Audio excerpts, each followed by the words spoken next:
l'interdit, pour moi, pas que c'est un non-sens, mais c'est largement insuffisant. C'est-à-dire qu'il faut introduire d'autres aspects pour permettre à chacun d'élaborer jusqu'où j'ai envie d'aller, où je ne vais pas aller, pour des raisons qui me sont personnelles, dans ma foi ou autre, et comment on va pouvoir communiquer dans notre relation les limites qu'on s'est posées.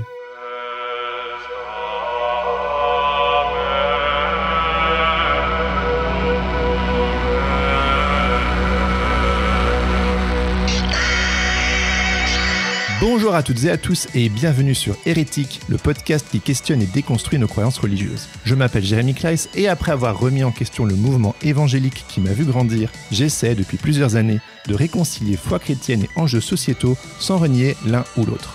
Ce projet a été pensé comme un espace bienveillant et critique pour explorer des sujets souvent complexes, voire polarisants en Église. Si vous êtes curieux en déconstruction ou que vous questionnez le système religieux dans lequel vous évoluez, ce podcast est pour vous. Mais attention, vous n'êtes peut-être pas loin de devenir un hérétique vous aussi. Et avant d'aller plus loin, j'aimerais remercier du fond du cœur les personnes qui ont choisi de me soutenir financièrement sur Tipeee. Vous n'imaginez pas à quel point cela me donne de la force pour développer ce projet. Il y a bien sûr le podcast, mais aussi l'envie de développer une communauté, ainsi que des ressources pour vous accompagner dans votre cheminement.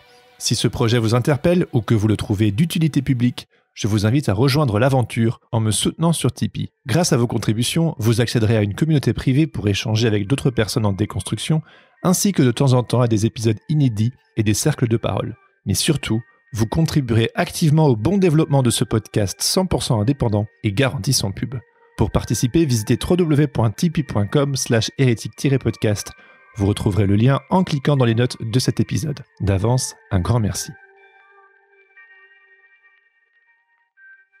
La première fois que j'ai entendu André Letzel, c'est dans une émission de radio intitulée « Avant le mariage, tu ne coucheras pas ». Attendre longtemps pour se donner à l'autre, dans un souci de respect de normes religieuses peut être néfaste, annonçait l'introduction. Vous imaginez bien que cette accroche a tout de suite titillé ma curiosité.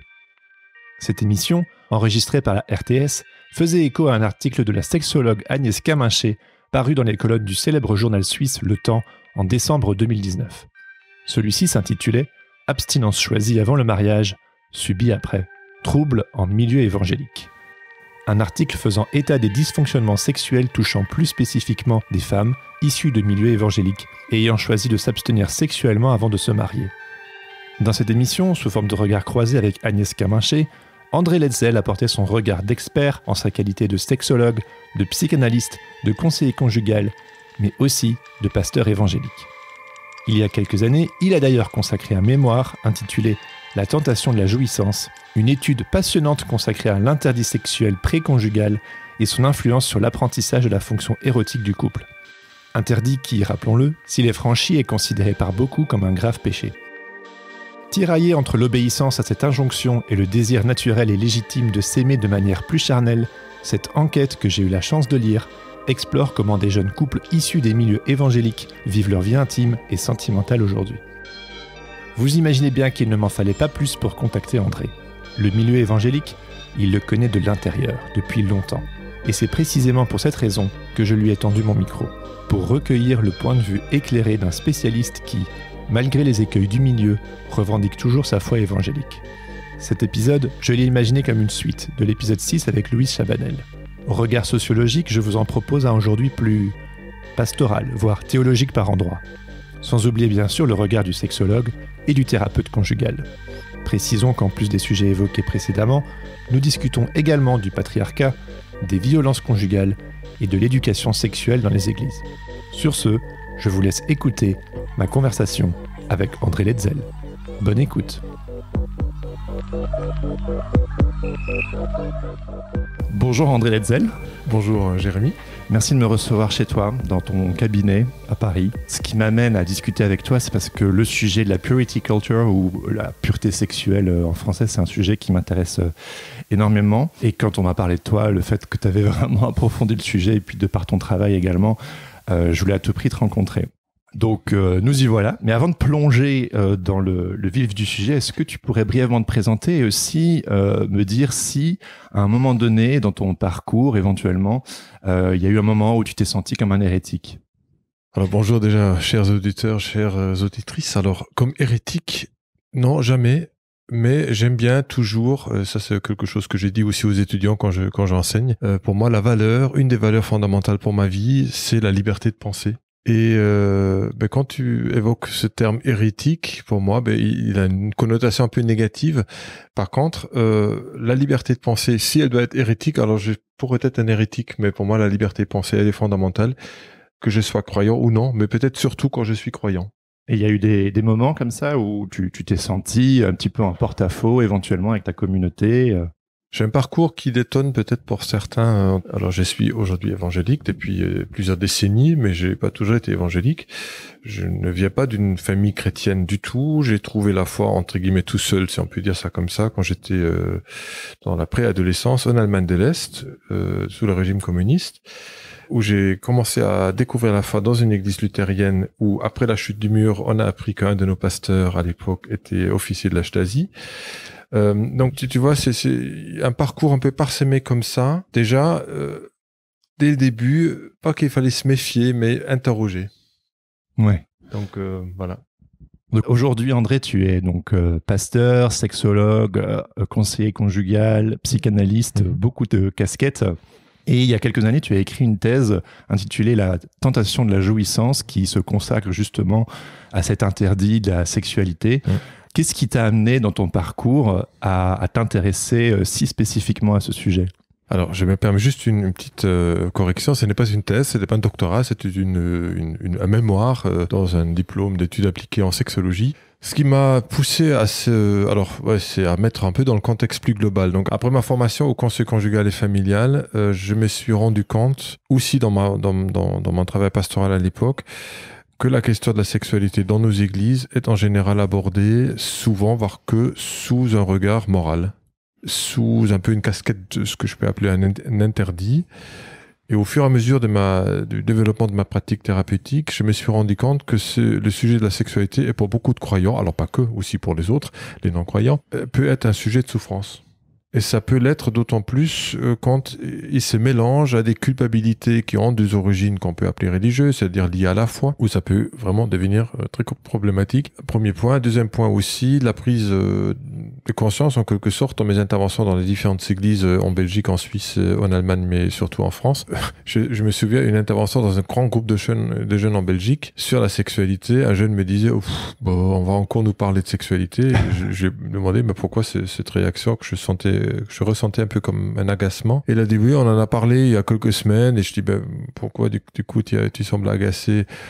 On nous a que dit ce qui est interdit. Et j'ai interprété cet agacement comme une forme de tristesse, de mécontentement, qu'on ne se contente que de cet aspect-là, alors que la sexualité humaine, elle peut être sympathique et jouissif. Et voilà. Donc le titre de ce mémoire, ou l'intérêt à cette question, c'est de me poser à l'époque la question, est-ce que du fait d'attendre le mariage avec toute activité sexuelle, est-ce que c'est un frein ou est-ce que ce n'est pas un frein du tout à ce que j'appelais à l'époque l'apprentissage de la fonction érotique. Donc il faut savoir que le corps humain a une fonction sexuelle, c'est-à-dire tous les organes, les différents réflexes qui collaborent à la fonction sexuelle, mais il y a aussi ce qu'on appelle une fonction érotique, terminologie qu'on doit à Dr Gerhard Zwang et plus tard Dr Jacques Weinberg, qui va plus développer toute la partie du plaisir que la partie, quand on parle de la fonction sexuelle, on parle moins du plaisir, on parle plus de l'organicité, alors que la fonction érotique, là on parle clairement du plaisir. Alors est-ce que dans cette construction de la sexualité, donc de la fonction érotique par la suite, le fait d'attendre ou pas le mariage, est-ce que ça change quelque chose ? Voilà. Alors tu parles du fait d'attendre le mariage. Est-ce qu'il y a autre chose qui englobe ce concept de pureté sexuelle ? Alors là, du coup, je me réfère à Louis Chabanel que tu as interrogé juste avant moi, qui a travaillé et qui fait une vraie thèse, un doctorat sur cette question. J'observe que en Europe, il me semble-t-il, nous sommes un peu moins sous l'influence, en tout cas l'influence américaine est moins forte. Je rappelle que c'est une théorisation, en tout cas un concept qui est né dans les années 1990 aux États-Unis, qui est présent à travers la traduction de pas mal de littérature chrétienne aussi en français, où on va prôner ce qu'on appelle cette pureté sexuelle, c'est-à-dire est considérée comme pureté toute forme d'absence ou d'abstinence de toute activité sexuelle, quelle qu'elle soit. Ça peut aller de la masturbation aux pensées, etc., mais juste à l'acte sexuel, mais lequel, ça en général, ce n'est pas d'ailleurs pas très défini. Donc, la définir, je me sens un peu mal pour la définir parce que je n'ai pas, moi, approfondi le concept en tant que tel. Ce que j'ai compris, c'est qu'il y a tout un engagement. Là, je parle des États-Unis, où des jeunes personnes, parfois même prépubères, vont pouvoir ou devoir s'engager à promettre à leur père, au pasteur, à Dieu, de ne pas avoir d'activité sexuelle avant le mariage. Donc ça, grosso modo, je pense ne pas trahir quoi que ce soit de la théorisation de ce concept, en le résumant ainsi. Et c'est large, l'activité sexuelle. C'est pas juste l'acte sexuel. Alors, c'est là où, effectivement, ça commence à être problématique. Mais voilà, comme je ne vais pas m'aventurer plus dans cette question, parce que je renvoie vraiment plus à Louise Chabanel qui a vraiment approfondi le sujet, j'ai peur de dire une bêtise. Ce qui est intéressant dans ton travail aussi, c'est que, donc comme tu viens de le dire, on situe ce mouvement qui prend de l'ampleur, notamment aux États-Unis dans les années 90. Mais toi, tu as contextualisé, tu es remonté un peu aux origines historiques et théologiques également de cet interdit sexuel, cette abstinence qui n'est pas que spécifique au christianisme d'ailleurs, mais qui s'inscrit vraiment dans l'histoire humaine depuis très longtemps. Est-ce qu'on peut un peu remonter aux sources de ce sujet ? Ça renvoie déjà à la question comment on va lire la Bible pour les chrétiens, c'est-à-dire de quelle manière on va l'interpréter, cette parole qui pour les textes les plus jeunes, a 2000 ans d'histoire. Dans quel contexte historique et sociologique et social cette parole a été annoncée en quelque sorte, dans quelle culture elle s'est incarnée.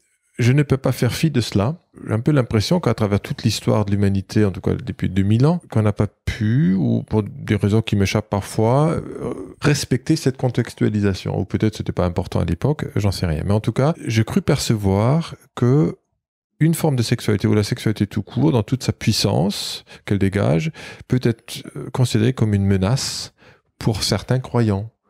C'est-à-dire que ça soit un rêve érotique ou même une éjaculation nocturne chez un homme, un jeune garçon, a été très vite considéré comme quelque chose qui pourrait menacer la foi. Et ça a été approfondi dans des nombreux écrits des pères de l'Église, etc., qu'aujourd'hui, à la limite, ça fait presque sourire, mais on va derrière quand même beaucoup de souffrance. En tout cas, moi, je crois apercevoir quand même entre les lignes pas mal de souffrances dont on parle finalement très peu.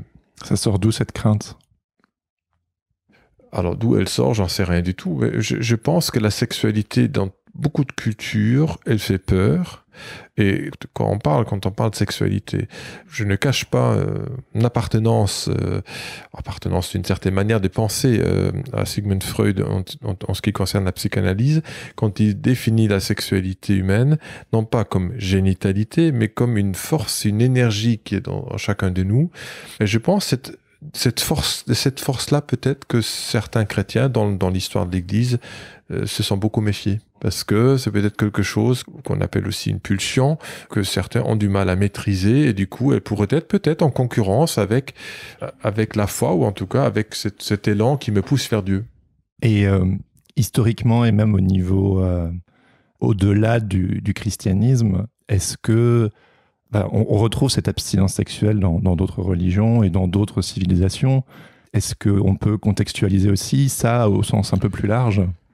Alors oui, mais là du coup, il faudra aller très, très loin. C'est-à-dire que ça fait dans l'histoire de l'humanité pas si longtemps que les humains, que les hommes, et les femmes d'ailleurs, mais les femmes le savent, oui, mais que les hommes en tout cas, les hommes mâles, ont pris conscience que cette union intime entre un homme et une femme va aboutir dans une grossesse et la naissance d'un enfant.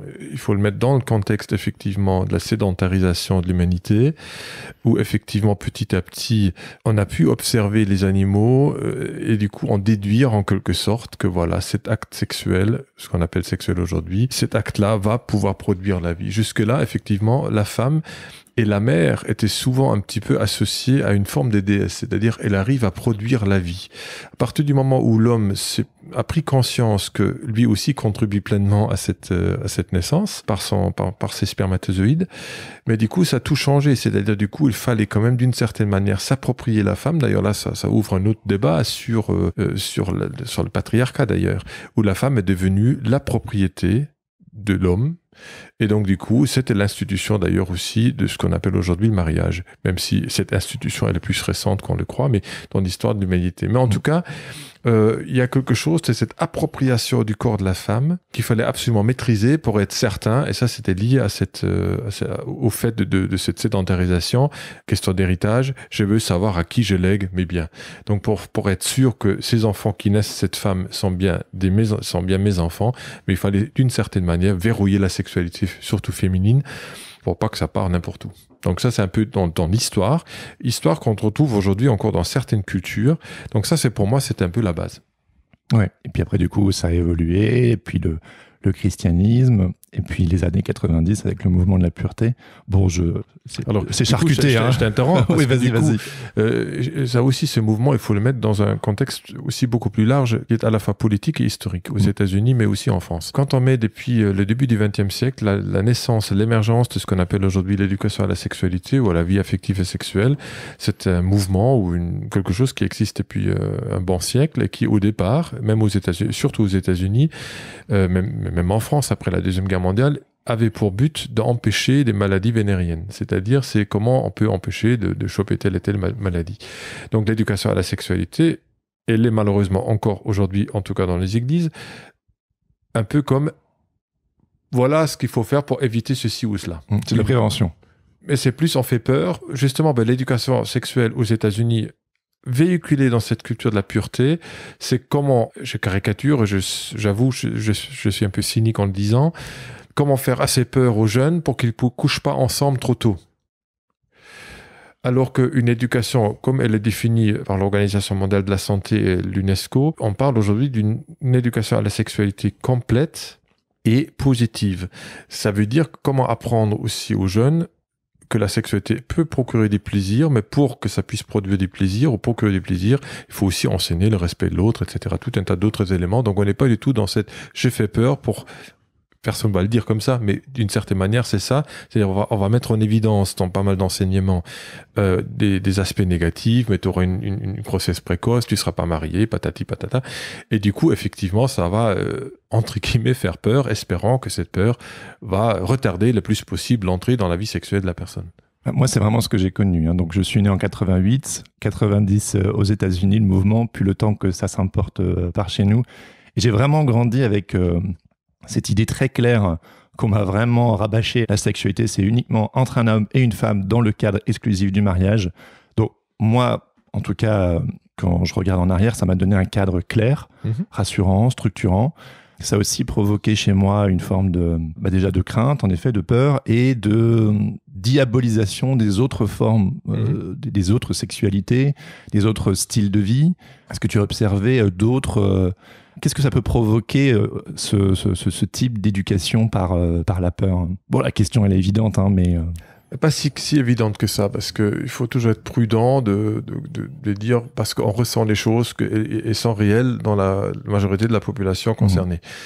En tout cas, dans le mémoire que j'avais pu mener, c'était en 2015, 2017, je crois, 2017, j'étais assez surpris de voir quand même un équilibre dans les résultats. C'est-à-dire qu'il y avait, auprès des couples que j'ai pu interroger, qui ont pu attendre complètement le mariage avec toute forme de tendresse.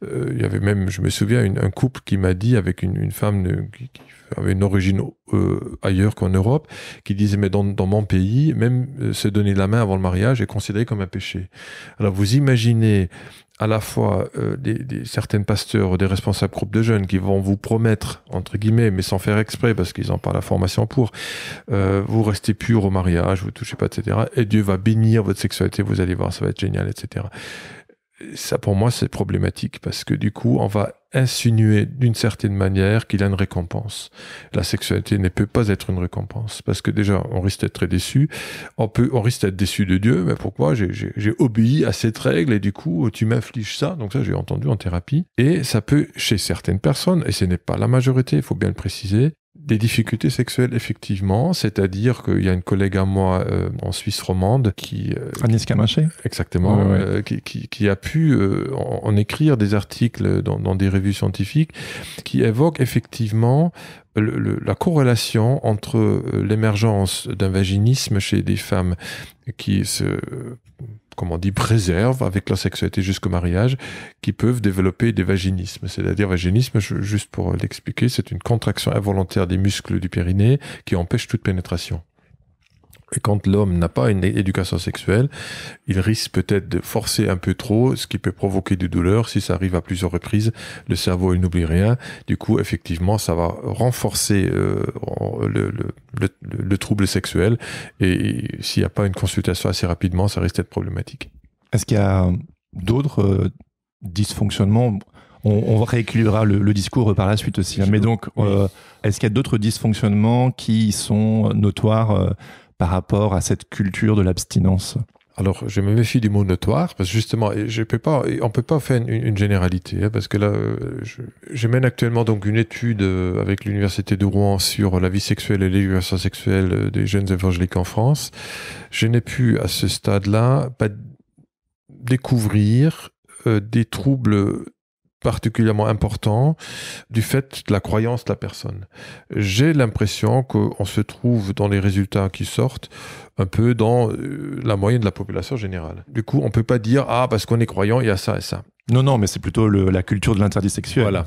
Maintenant, il me semble que ça dépend de la structure de la personne qui va grandir dans cette culture. Il y a des personnes, des jeunes, qui vont grandir avec cet interdit, mais qui vont se construire d'une façon suffisamment équilibrée, et à un moment donné, comme pour reprendre un peu un concept psychanalytique, pouvoir tuer le père, c'est-à-dire que bon, ce que j'ai appris, c'est bien beau et c'est sympa, et j'y crois, mais en même temps, je suis assez grand, je prends mes décisions, j'ai pas besoin qu'on me dise ce que je dois faire. Et effectivement, on peut dire là du coup, la personne va découvrir, vivre ce qu'elle a à vivre et s'arranger, entre guillemets, s'arranger avec sa foi.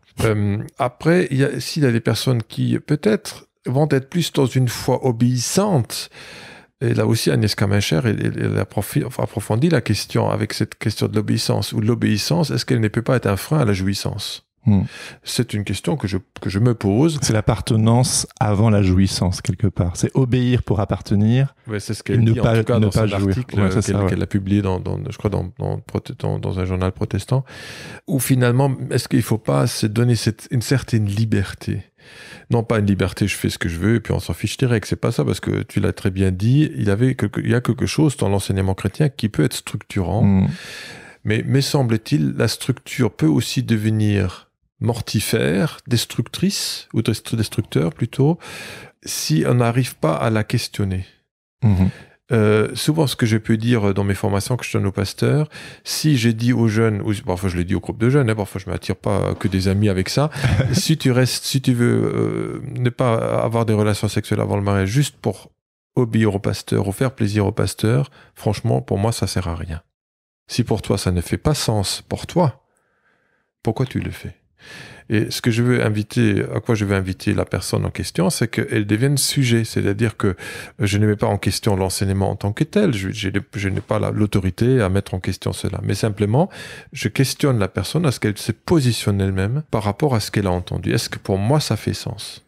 Et ça, je trouve que c'est fondamental. Et c'est aussi permettre à la personne de devenir maître de son corps et de sa sexualité. C'est fort ce que tu viens de dire. Et j'imagine bien que tu ne te fais pas que des amis avec ce genre de discours. Mais cette liberté de remettre en question, elle vient se heurter, et là je m'adresse peut-être au pasteur, à cette idée en tout cas de la Bible est claire. La Bible dit que a priori, en tout cas c'est ce qu'on peut nous inculquer d'une certaine manière, et c'est sûrement quelque chose que tu as entendu durant tes recherches. Dieu veut les choses ainsi, donc qui suis-je pour... C'est même pas le pasteur qu'on remet en question, c'est Dieu. Donc là, c'est un petit peu l'autorité suprême. Pour beaucoup, ça crée un conflit de loyauté par rapport à leur foi qui est énorme. Mais je pense que ça dépend aussi par rapport aux auditeurs qui nous écoutent, d'où on vient. Je crois qu'un évangélique qui va avoir une interprétation de la parole biblique peut-être légèrement différente que peut-être quelqu'un qui est plutôt réformé ou luthérien. C'est l'approche littérale, tu veux dire ? Par exemple, c'est-à-dire cette autorité directe et qu'on ne met pas en question ce qu'on appelle la parole de Dieu. Moi, ça ne m'empêche pas de dire il faut quand même contextualiser le texte. Il a été écrit les apôtres, pour parler du Nouveau Testament, et le Christ se sont adressés aux gens de leur temps. Ça ne veut pas dire que ça ne nous parle plus, bien au contraire, je suis le premier à dire que ça nous parle encore aujourd'hui, mais je ne peux pas, moi, transposer ce texte, faire un saut de 2000 ans, voire plus, pour le texte de l'Ancien Testament, sans d'abord contextualiser le texte. Et pour moi, ça, c'est primordial. Et là, je reviens à ce que je disais tout à l'heure. Quand on parle de sexualité, je ne peux pas ne pas parler du rôle de la femme, du rôle de l'homme. Dans une société donnée, à l'époque, la femme, encore au temps de Jésus, de l'apôtre Paul, était objet meuble. Un homme marié avait droit de vie ou de mort sur sa femme. Il ne faut pas l'oublier, ça. C'est-à-dire que le corps de la femme appartenait à l'homme. En cela, peut-être l'apôtre Paul est un peu révolutionnaire parce que du coup, il met les compteurs un peu à zéro. Il dit non, stop, c'est l'un à l'autre, etc. Mais nous ne pouvons pas prendre cet argument-là d'ailleurs. Et ça, c'est très important quand on parle des violences sexuelles. Ce que je peux entendre parfois au cabinet, des femmes qui disent mais je suis obligé de coucher avec mon mari parce que il me dit, la Bible dit que ton corps m'appartient. C'est terrible. C'est horrible. C'est effectivement horrible. Pour moi, c'est une torsion du texte biblique. À aucun moment, ce texte donne droit sur le corps de l'autre. En tout cas, c'est mon interprétation, parce que sinon, ça serait une invitation à la violence sexuelle. Alors qu'effectivement, l'Ancien Testament, il grouille des violences sexuelles. Il y a des textes desquels j'ai jamais entendu un message, comme cette fameuse histoire de Lot qui héberge les anges du Seigneur sous forme de hommes masculins qui l'hébergent. La foule frappe à sa porte, nous dit, mais sors-nous ces hommes qu'on couche avec eux. Il dit, mais j'ai 2 filles vierges, faites-en ce que vous voulez. Cette invitation au viol collectif, mais c'est incroyable, cette violence qui se dégage de ces textes. Mais j'ai jamais entendu prêcher de ça, sur ce texte-là. Et ça me parle bien, ça me prouve d'ailleurs aussi l'histoire de David, du roi David, où on va effectivement le mettre comme le héros dans nos écoles des dimanches, etc. Ces mignons personnages qui a écrit des psaumes fantastiques, il faut le dire ainsi, mais en même temps, aujourd'hui, il sait prendre 20 ans de prison. C'est clair. Donc, de dire, voilà, la Bible nous présente une réalité de l'humanité qui n'est pas toujours très joyeuse, mais en même temps, Dieu s'est incarné dans cette humanité malade. Et je me dis, pour moi, je ne peux pas ne pas tenir compte de cette réalité-là quand je lis ma Bible. Donc effectivement, quand on parle de sexualité, je reviens à ta question au départ, je ne peux pas juste dire « Ah, la Bible dit ça, elle dit ça », parce qu'elle ne dit pas forcément les choses qu'on a envie qu'elle dise. Et elle est complexe et par moments on a l'impression qu'il y a des paradoxes, on a l'impression où il y a carrément des paradoxes ou des contradictions et c'est un petit peu difficile si on prend les choses littéralement de naviguer même en termes d'éthique, de morale, etc. C'est très complexe parce que la morale et l'éthique, elle est liée autant, je veux dire, même nous ici, en France aujourd'hui, 21e siècle, la morale, elle évolue. Aujourd'hui, justement, pour revenir au sujet des violences conjugales, par exemple des violences sexuelles, on n'accepte pas aujourd'hui des comportements qui, à 30-40 ans encore, étaient largement acceptés. Comme quoi ? Les violences sexuelles, c'est-à-dire le fameux devoir conjugal. Il y a 40 ans, personne ne mettait ça en question. Une femme se devait accepter les relations sexuelles demandées de la part de son mari. Alors aujourd'hui, c'est un fait aggravant, c'est-à-dire un viol conjugal, c'est un fait aggravant. C'est-à-dire que c'est pas possible, c'est interdit. Donc il y a des choses qui ont évolué, et tant mieux. Mais ça veut dire que la morale, elle change. Et du coup, ça me provoque aussi en tant que croyant, chrétien, de me dire, mais comment nous, on tient compte de cette évolution de la société dans l'interprétation de cette parole biblique?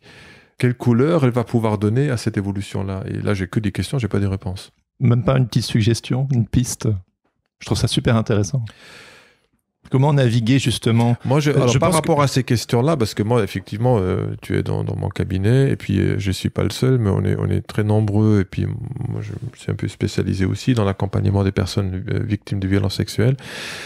Je suis parfois en colère, en tout cas souvent plutôt triste, que parfois, dans nos églises, sans le faire par exprès, on cultive une culture qui pourrait favoriser ce qu'on appelle la culture des viols. Et je suis très prudent en le disant. Pourquoi j'ai dit ça? Je suis d'ailleurs membre d'un groupe d'experts d'un service Stop Abus du CNEF qui s'occupe ou qui accueille la parole des victimes de violences sexuelles commises par des personnes en situation d'autorité dans nos églises, où effectivement, tant que nous ne sommes pas en capacité de mettre en question, de nous mettre en question, nous croyants, qu'on soit pasteur, responsable, peu importe, mais de nous mettre en question Et peut-être parfois de mettre en question nos interprétations des textes sacrés aussi. Et je n'ai pas toujours l'impression qu'on est dans cette capacité de dire, OK, peut-être là, on a fait fausse route. J'attends toujours à ce que je n'attends pas une forme de demande de pardon globalisée. C'est pas de ça que je parle. C'est plus parfois de pouvoir admettre, tiens, si dans une église ou dans un groupement d'églises, on a entendu telle et telle chose, mais on n'a pas réagi, donc ça veut dire qu'on a protégé, qu'on le voulait ou pas, l'auteur plus que la victime. Et là, j'ai un problème parce que je me dis, Dieu est un Dieu juste. Et quand je regarde comme un fil rouge de toute la parole biblique, que ce soit l'Ancien comme le Nouveau Testament, Dieu protège toujours le plus fragile d'une société. Mais si dans nos églises, qui devraient être un lieu de protection, qui permet la croissance dans la foi, ne peuvent pas garantir être un lieu de sécurité pour toute personne qui s'y rende, mais je me pose des questions. Donc là, c'est plus ça où je me dis, tiens, où pouvons-nous avoir un lieu de réflexion sincère, courageux, qui peut-être peut même provoquer un changement de paradigme et puis peut-être aussi des interrogations par rapport à notre façon de croire. Finalement, c'est un appel à se responsabiliser face à des problématiques qui peuvent parfois être graves. À se responsabiliser, alors ça sous-entendrait qu'on n'est pas responsabilisé, ce que je ne vais pas dire, parce qu'aujourd'hui, il y a une prise de conscience qui s'opère. Ouais, c'est super ça. Mais elle est lente, mais elle est lente aussi dans la société. Oui, bien sûr. Parce que faut pas, parce que bon, la société a quelques décennies d'avance sur nos églises, mais ça a toujours été comme ça. Mais ça, c'est pas ça qui est pour moi les plus graves. C'est beaucoup plus la question de s'interroger sur, du coup, quelles peuvent être nos responsabilités dans tel et tel dysfonctionnement qu'il faut déjà admettre comme tel, c'est-à-dire accueillir, reconnaître que peut-être il peut y avoir des dysfonctionnements dans le discours.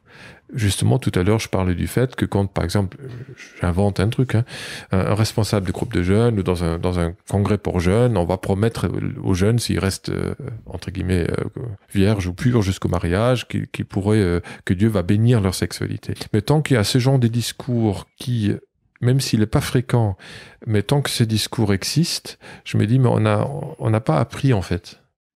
Et c'est ça qui m'inquiète, c'est-à-dire qu'il faut du coup aussi que les instituts théologiques se saisissent de cette question, que ça puisse être peut-être davantage aussi véhiculé.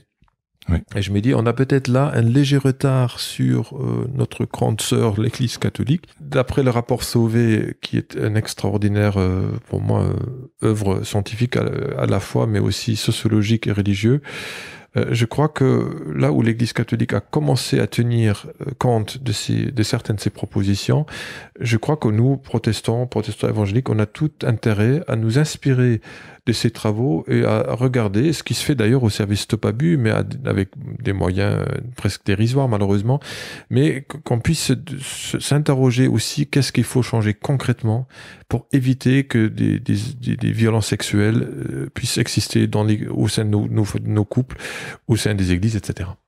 Tu parlais des évolutions sociétales, où ça va de plus en plus vite.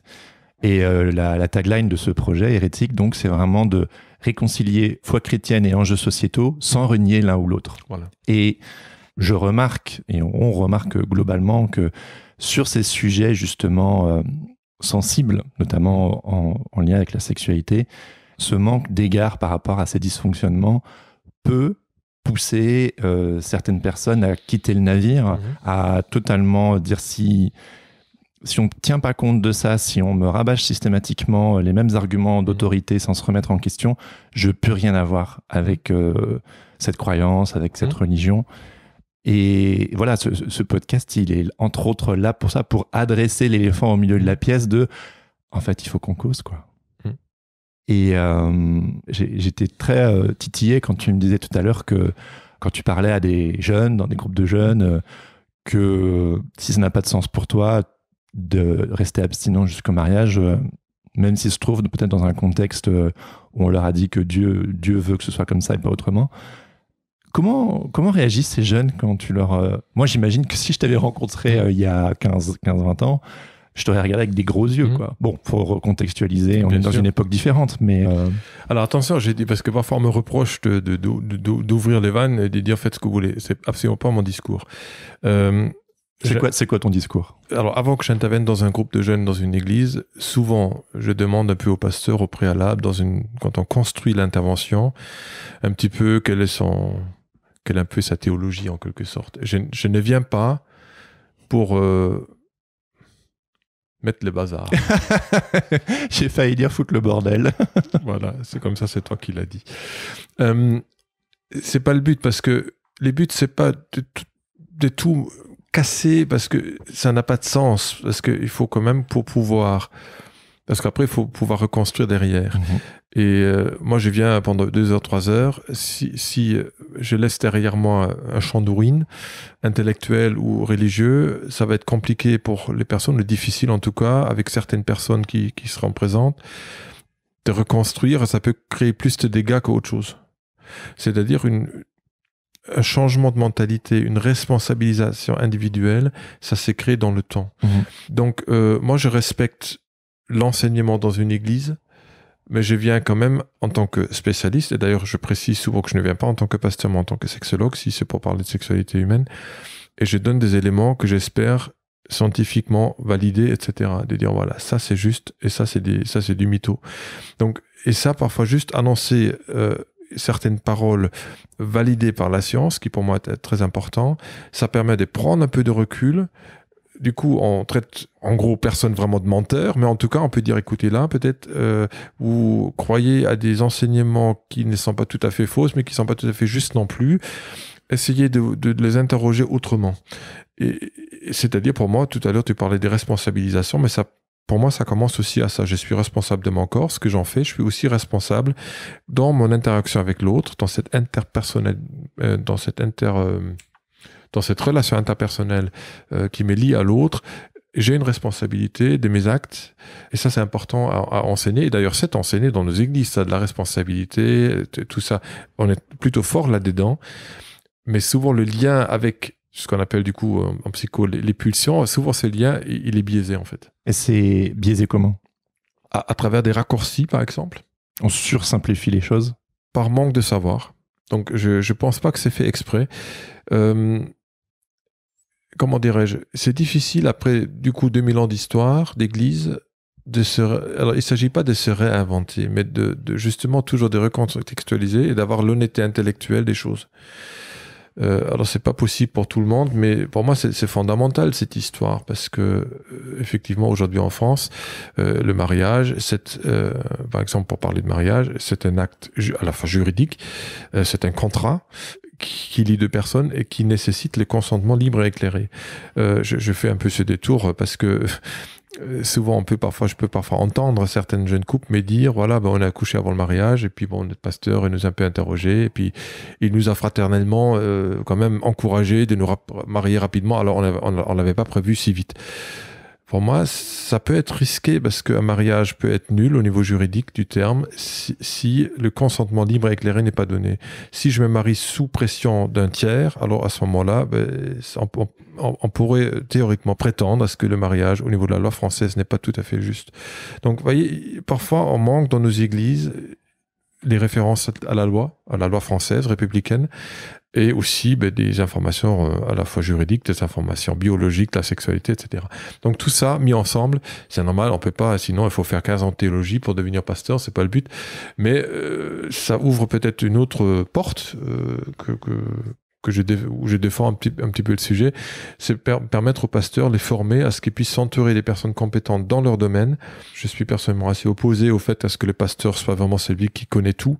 Je trouve ça c'est un peu dangereux d'ailleurs, mais que les pasteurs puissent, ou les responsables de leur communauté, collaborer avec des professionnels qui sont compétents dans leur domaine. C'est une question d'éducation, quoi, de s'éduquer. Ben oui, mais je veux dire, comment on le fait? Moi, à mon niveau professionnel, mais là, cette semaine, lundi, j'étais à un colloque. La semaine prochaine, dans 2 semaines, je vais être à la Civise, à la Radio France. Dans 2 autres semaines, je participe à un autre colloque, etc. Donc, être en formation continue d'un côté, se former, je suis en réseau avec plein de collègues. Mais de la même manière, il ne s'agit pas de rester dans un entre-soi, ce qui est parfois un peu le risque avec mes amis pasteurs, de rester enfermé dans un entre-soi pastoral qui est rassurant, qui est très bien, très positif certes, mais où parfois ça peut donner l'illusion qu'on est dans la maîtrise et dans la toute-puissance. Et ça, c'est un danger. Pourquoi ? Pourquoi c'est un danger ? Parce que, alors déjà, quand je parle de toute-puissance, je parle de quelque chose d'inconscient. Parce que si c'est conscient et exercé malgré tout, alors du coup, pour moi, on glisse dans la perversité. Et là, du coup, on a un problème. Je fais aucun procès aux pasteurs, bien au contraire, parce qu'en général, c'est pas ça. C'est qu'ils veulent tous bien faire. Ils sont face à des problématiques dans leur église, dans leur paroisse, etc. Ils sont face à des difficultés. Et puis, dans l'urgence, il est un peu généraliste, souvent, le pasteur. Mais il est généraliste, mais souvent démuni. Et il doit faire face seul, souvent dans une certaine solitude, à des difficultés conjugales, spirituelles, tout autre. Si on ouvre une autre brèche, le burn-out des pasteurs, est-ce qu'il ne pourrait pas, c'est une question que je me pose, ralentir, voire éviter, si effectivement on instaurait d'office dès le début de la formation pastorale théologique, cette importance de créer son réseau professionnel en dehors de l'Église. C'est-à-dire que voilà, pour parler d'éducation sexuelle, bien sûr, on n'est que 3 ou 4 sexologues diplômés universitaires évangéliques, en tout cas en France. Donc on est trop peu nombreux. Mais on a beaucoup de conseillers conjugal et familial, on a des sages-femmes, on a des médecins, etc.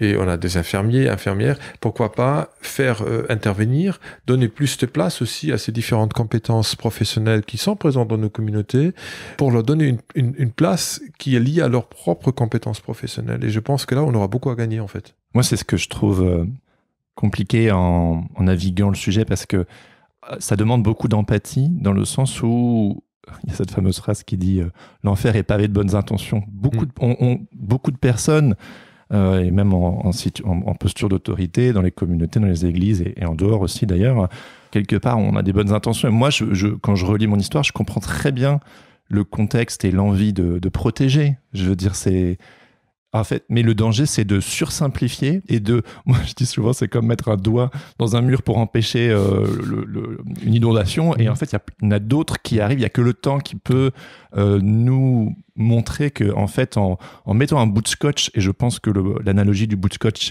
il est juste. C'est pas en mettant un bout de scotch un peu en sursimplifiant la sexualité, c'est quelque chose de complexe, de divers, de riche.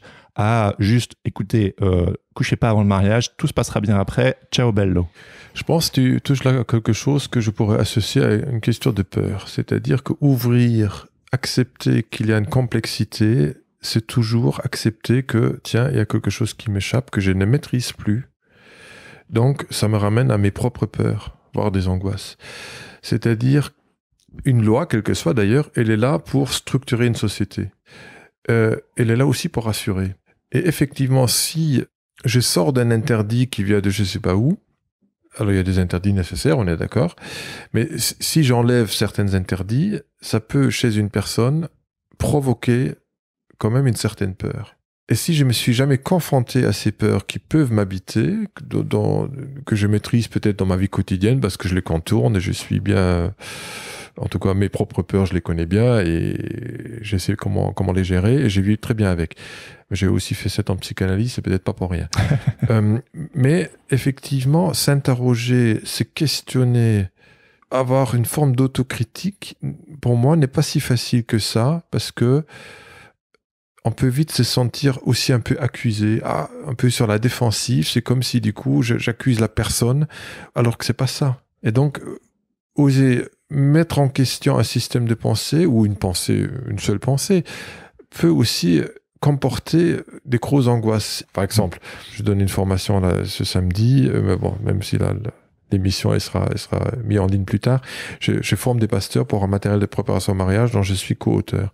On a plusieurs fiches aussi qui parlent de sexualité et je parle dans une des fiches sur la courbe de la réaction sexuelle de Masters & Johnson des années 1960. Et pourquoi je parle ? Il y a parfois des pasteurs qui me disent « Mais pourquoi tu évoques ça, l'excitation, orgasme, etc., période réfractaire, alors qu'ils n'ont pas censé avoir des relations sexuelles ?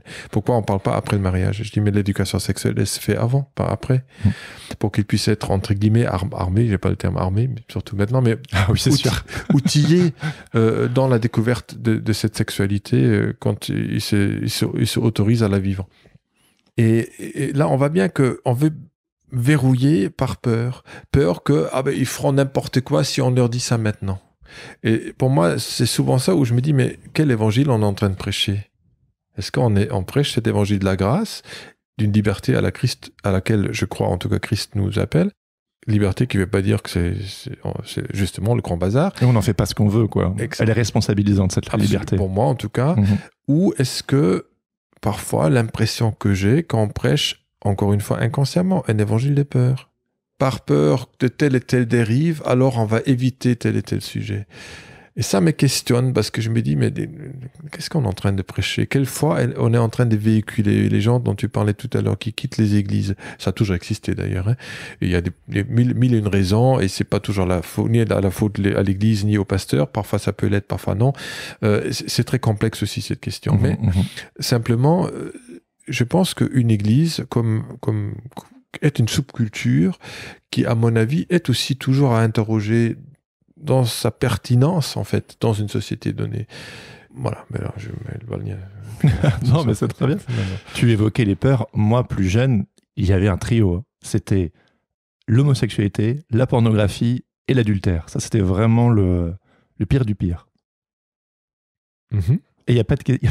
c'est genre 3 petits points. Oui. Tu sais, qu'est-ce que tu peux dire? Parce que c'est l'éléphant aussi au milieu de la pièce, notamment dans le contexte protestant évangélique dans lequel s'inscrit en partie ce projet. Moi, je sais, pour parler en jeu, quand j'étais plus jeune, ce trio de tête, quand tu me parles d'un évangile de la peur ou de la prévention, et je veux bien comprendre que quelque part, il y a l'envie de simplifier, de protéger, de ne pas aller dans cette complexité qui peut venir foutre le bazar éventuellement. Mais malgré tout, l'effet, enfin, moi, c'est plus tard, et je pense trop tardivement, ces dernières années, que j'ai dû démêler ces 10 dernières années, tous ces nœuds. Et si on pouvait avoir une parole, si on pouvait sortir de cette peur, en tout cas, sur ces sujets-là. Bonne chance. Ouais, merci. Bon vent, parce que... Qu'est-ce que tu peux adresser à ce sujet-là, de cette peur, notamment de ce trio-là? Je pense que c'est un chemin qui est individuel à chacun, premièrement. Donc, il n'y a pas... moi, je me refuserais d'écrire un livre là-dessus. Je pense que je laisse ça à mes amis américains qui vont vous proposer en 10 étapes des possibilités. C'est vrai. Désolé pour ce cynisme. Mais non, parce que... Pourquoi pas de livre? Parce que on est tous... Ce que je dis parfois en thérapie avec des personnes, des patients qui viennent me voir, que je m'appelle pas marmiton. C'est-à-dire qu'il peut y avoir 2 patients qui viennent, entre guillemets, avec le même symptôme, mais ils ont une histoire différente. Donc, ça sert à rien d'appliquer une par une chaque protocole. Là où j'ai peut-être appris des protocoles, pour moi, c'est pas ça. Chaque personne a une histoire particulière, un vécu particulier dont il faut tenir compte. Donc, cette gestion de la peur, elle est aussi individuelle. Qu'est-ce qu'elle traduit chez la personne? En fait, c'est une peur de quoi? De déplaire à Dieu? Peur de la punition de Dieu? Ou peur d'être pointé du doigt par les frères et sœurs de la communauté? Peur d'une quelconque dérive, etc. Et du coup, c'est plus ça qui m'interpelle, de dire, voilà, mais pourquoi autant de peur, en fait? C'est comme si on voulait toujours, c'est comme si être bon chrétien, ça veut dire il faut tout maîtriser. Mais si je maîtrisais tout, je pense que je serais plutôt plus proche de la place de Dieu que de celle de l'humain créature qui vit après la chute. Oui, nous sommes certes sous la rédemption du Christ, mais nous sommes dans ces limitations humaines. Moi, je vis très bien avec cette limitation parce que je n'ai conscience et j'essaie d'en faire quelque chose de positif, de créatif. Mais c'est peut-être pas forcément possible pour tout à chacun, puis tout le monde n'a pas à m'imiter, surtout pas. Mais ce que je veux dire par là, c'est que se reconnaître créature qui a besoin d'être, quand je dis sauvé, c'est pas forcément uniquement dans le sens de l'évangile, mais sauvé dans le sens qui a besoin de l'aide extérieure. Mais si je me sens pas, si j'accepte pas d'une certaine fragilité qui m'habite, ça va être compliqué. Et donc tout ce processus de se dire, mais tiens, j'ai cette fragilité-là. Toute fragilité ne provoque pas forcément une souffrance. Si ça provoque une souffrance, à ce moment-là, effectivement, ça serait intéressant de plutôt entamer un travail thérapeutique, etc., pour essayer de voir comment on peut s'en sortir, pour diminuer la souffrance. Mais si je peux vivre avec mes fragilités sans que ça me provoque des souffrances. Et je pense là, je suis, pour moi, plus proche d'un équilibre, en fait. qui du coup me permet de vivre avec mes peurs. Je pense pas que l'être humain peut vivre sans peur. La peur est nécessaire d'ailleurs. Ça me touche ce que tu dis parce que au-delà de... En sortant d'une sorte d'hypernormativité, de dogme et de c'est comme ça et pas autrement, tu amènes justement cet accompagnement, ce cheminement individuel et personnel. Et en tout cas, dans ma compréhension des évangiles et du Christ, c'est les premiers à se prendre des baffes, c'était les pharisiens qui justement tenaient ce discours de la loi dit que. Et j'ai l'impression que le message de Jésus, c'était vraiment... Jésus prenait chaque personne en individuel et il était vraiment furax quand on essayait d'imposer une loi qui a très certainement été créée pour de bonnes raisons, dans un contexte, mais qui, en son temps, avec la personne qu'il avait en face de lui, il était un peu genre, mais arrêtez quoi les gars. Et ça pose du coup, là, c'est vrai qu'on pourrait parler pendant des heures, mais la question du sens d'une loi. Justement, j'étais lundi à un colloque concernant des auteurs de violences conjugales et sexuelles, et surtout des personnes qui du coup ont une peine d'emprisonnement, où on discutait, où était échangé à ce colloque l'importance à ce que la personne, l'auteur, puisse comprendre le sens d'une loi pour pouvoir amener un soupçon de changement dans la pensée. Il faut comprendre le sens d'une loi. Et je pense que c'est valable aussi pour les lois dont la Bible nous témoigne en quelque sorte qui existaient dans l'Ancien Testament, de comprendre mais justement déjà le contexte, l'émergence d'une telle loi et à quoi elle répond. Et souvent, même si on revient aujourd'hui, les lois qui sont aujourd'hui votées et en tout cas mises à l'œuvre, souvent c'est soit des lois qui sont en réaction à quelque chose, donc les lois antiterroristes, etc. Ça a été fait après les attentats, etc. Donc on réagit par rapport à un phénomène de société pour éviter à ce que ça dérape. Donc il me semble qu'on a aussi dans l'Ancien Testament pas mal des textes législatifs qui sont une réponse à une dérive de l'humanité. Où je pense que la Bible dit que Dieu est un Dieu qui aime l'ordre, mais l'ordre pas dans le sens qu'il faut marcher à la baguette, mais l'ordre pour protéger chacun. Et je pense que cette protection, pour que chacun puisse grandir dans un système un peu de sécurité personnelle, individuelle et en groupe, mais on a besoin des règles. Donc pour moi il y a ça, il y a à la fois une loi genre en plus du pénal, c'est-à-dire si tu respectes pas ça, alors voilà la peine que tu encours. Et ça sert à quoi? C'est pour faire comprendre, mais voilà, là il y a une limite, et si tu la dépasses, mais il y a une conséquence.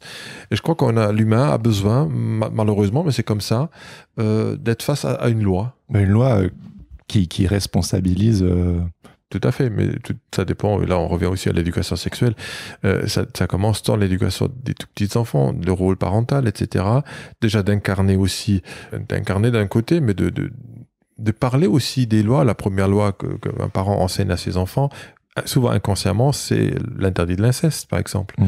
Petit enfant qui dit à sa maman, un petit garçon des 3-4 ans, « Maman, je t'aime, je vais me marier avec toi quand je serai grand. » Mais très souvent, les parents sont tout attendris, tout gentils, « Oh, mais t'es mignon et tout ça. » Puis, « Mais non, mais tu sais, tu vas rencontrer une fille un jour, tu sais, moi j'aime papa, et puis tu peux pas te marier avec moi. » Donc c'est une façon très mignonne, très, très doux et tendre, d'introduire le premier, ce que Freud appelait l'interdit fondamental. Et on a plein d'autres interdits qui viennent par la suite. Donc effectivement, non, tu vas pas cracher sur quelqu'un, etc., peu importe. Donc, tu respectes l'autre, etc. Donc on est dans cette éducation, et plus tard, l'éducation à la sexualité qui comprend effectivement le respect de son corps, du corps de l'autre, etc., l'apprentissage de l'empathie. Dans nos églises, parfois ce qui est difficile, l'apprentissage de l'accueil des émotions. Bon, parfois on s'y met quel rapport avec la sexualité, mais le rapport il est évident. En tout cas pour moi, c'est important de pouvoir accueillir ces émotions avant de les passer sous un regard jugeant en quelque sorte. Souvent on juge avant même d'accueillir. C'est-à-dire qu'on va ressentir une émotion et pour prendre l'exemple, prenons la Bible dit que je peux pas ressentir ça, que ça c'est pas bien, enfin en tout cas selon une certaine grille de lecture, et du coup on refoule l'émotion. Exactement, et puis elle risque de ressortir ailleurs, comme on appelle ça, le retour de refoulé. C'est un risque effectivement. Alors l'exemple que j'entends par-ci par-là, c'est que la colère est un péché. Je caricature. Oui, j'ai failli le dire, mais bon, vas-y. Mais effectivement, ce que je comprends des textes, attention, je prétends pas avoir la seule juste valable lecture de la Bible, bien évidemment. Mais ce que moi je comprends, c'est que la colère est une émotion qui en soi est toujours légitime. C'est à quoi la Bible nous invite, c'est pas que cette colère devient violence. Parce que je peux être en colère parce que quelqu'un me prend la priorité et j'avais peur d'avoir un accident et puis je vais faire un doigt d'honneur. Alors attention, c'est interdit par la loi, mais simplement avoir une réaction spontanée d'une grande violence. Où effectivement, cette parole biblique m'invite de me maîtriser dans l'expression de cette réaction, alors que la colère que je peux ressentir, provoquée par une peur ou que sais-je, en elle-même, elle est légitime. Mais je suis responsable toujours de mes actes, et ça, c'est valable partout. On en revient finalement à, de nouveau, le côté individuel. Je fais une minuscule petite pirouette pour revenir un peu sur ce que tu disais avant auprès des groupes de jeunes. Je suis désolé, je fais une projection de moi plus jeune. Agnès Camincher, dans son article aussi, elle parle de la cohésion de groupe, du contrôle social. Oui. Et que quelque part, on se surveille un peu les uns les autres. Et donc, du coup, ça renforce la cohésion de groupe, le mouvement, le mouvement de groupe. Mais ça ne favorise pas le sujet, le développement individuel. Et j'ai l'impression l'émergence du sujet, effectivement. Oui, c'est ça. Et j'ai l'impression que toi, notamment dans ton travail, quand tu interviens, quelque part, tu viens titiller ce sujet de « mais en fait, vous n'êtes pas qu'un groupe, vous êtes des individus ». Et je trouve que c'est hyper important. Et aussi, je trouve que c'est important d'adresser ce contrôle social qui peut parfois prendre le pas sur le développement individuel, quoi.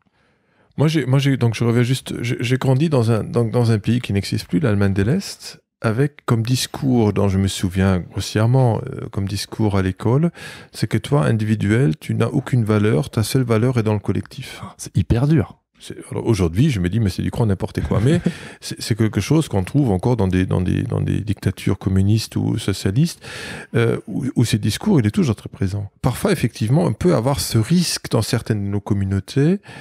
Mais là aussi, c'est complexe. C'est-à-dire, une communauté peut être un lieu, on parle souvent de la famille de Dieu, c'est-à-dire que tant que c'est un lieu qui propose, qui incarne cette sécurité, cet appui que je peux avoir parce que je me sens pas bien, et du coup je peux m'appuyer sur un tel, une telle, et ça me procure, ça me permet de rebondir, etc. C'est parfait, et je crois que c'est comme ça que c'est appelé à être. Mais parfois, il peut y avoir des réactions abusives, et du coup, je pense que ça c'est, tu vois, c'est pas noir ou blanc. Pour moi, une communauté chrétienne, si elle est bien vécue, mais elle va permettre à l'autre de rester sujet. Par contre, si l'autre reste objet d'une doctrine, du coup, pour moi, on reste dans une infantilisation de la personne. C'est-à-dire, ça ne permet pas l'émergence du sujet. Alors, et puis, du coup, je dois sans cesse faire des allers-retours avec la psychanalyse. Le désir nécessite, ou je l'ai dit autrement, je pense qu'il est difficile de désirer si on n'est pas sujet. Si on m'empêche aussi, je m'empêche à devenir sujet, je pense qu'il est difficile d'accéder au désir. Là, je ne parle pas que du désir sexuel, du désir en général. Et ça, la pulsion de vie.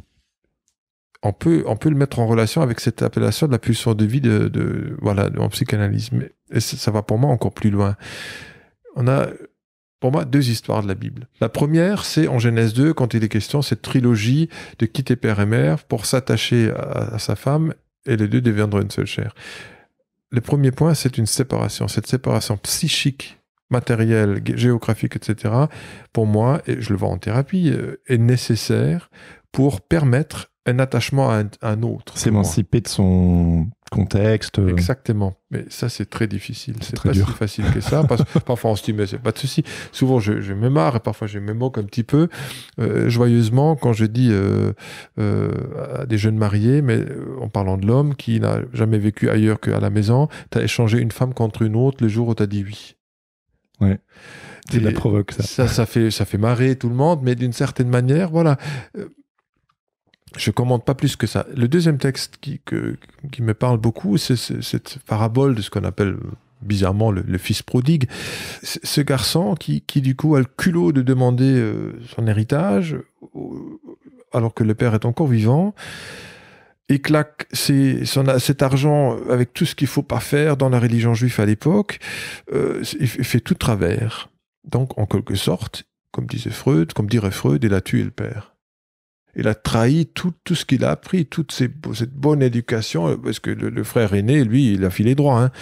Mais c'est bien ça le problème, c'est-à-dire que cette séparation, cette révolte intérieure lui a permis aussi, je pense, en tout cas c'est mon interprétation, de devenir sujet et de se rendre compte, tiens, j'ai quand même perdu des choses, qu'est-ce que j'ai gagné avec tout ça, etc. Et c'est cette prise de conscience qui le motive à retourner voir son père sous un autre angle, en quelque sorte. Alors que son frère aîné, lui, reste effectivement dans cette démarche un petit peu de l'obéissance, et là on revient à l'obéissance qui lui empêche d'accéder au désir. Et c'est ça peut-être le danger parfois dans certaines de nos communautés, et puis c'est pas la communauté qui est coupable, c'est plus comment on peut permettre dans nos églises à chacun de devenir sujet, acteur de sa vie humaine, mais aussi acteur de sa vie de foi. Ma vie de foi ne dépend pas du pasteur, ni de l'église, c'est un ensemble. Je suis responsable de me nourrir, ma foi, etc., par les différentes possibilités que la foi m'offre. Et c'est pas juste, voilà, je m'assois, j'attends à ce que ça me tombe dessus.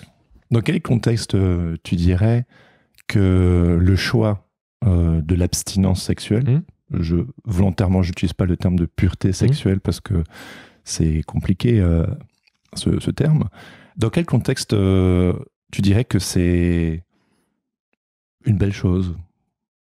Ma question est peut-être mal posée, mais tu vois, on a exploré ensemble peut-être les difficultés qui peuvent être liées à cet interdit et à la complexité qui est nécessaire. Mais comme tu l'as dit dans ton étude, notamment sur la tentation de la jouissance, tout le monde ne le vit pas forcément mal, et ça peut même avoir peut-être certains avantages au risque de sursimplifier sa sexualité, ou du moins sa compréhension, ou même sa rencontre avec l'altérité, avec les autres sexualités, les sexualités.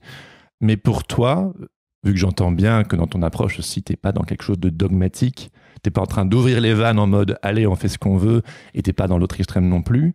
Pour les personnes qui aimeraient toujours faire ce choix, pour qui ça a du sens, ben dans quel contexte tu trouves que c'est juste? Là aussi, je vais respecter le choix de l'autre. Si c'est son choix, c'est très bien. Maintenant, la question, ok, tu as fait ce choix, c'est pas à moi qui veux justement de détrôner ou de déplacer de ce choix. C'est ton choix, donc du coup, c'est ta responsabilité. Donc, il est du coup sujet si c'est vraiment son choix. C'est ton choix, très bien. Maintenant, si tu veux y arriver, il faut être honnête parce que tu vas être soumis à ce qu'on appelle des tentations. C'est-à-dire, bon, c'est clair que si tu vas avec ta copine en Espagne au-dessus de la France à la plage, il fait 38 degrés. Si tu fais des vacances avec elle, évidemment, vous êtes étudiant, vous n'avez pas de la thune pour prendre 2 chambres d'hôtel, vous êtes dans une même chambre d'hôtel, dans un même lit, il faut pas se leurrer non plus. Donc effectivement, qu'est-ce que tu vas mettre en place pour limiter cette confrontation à l'interdit?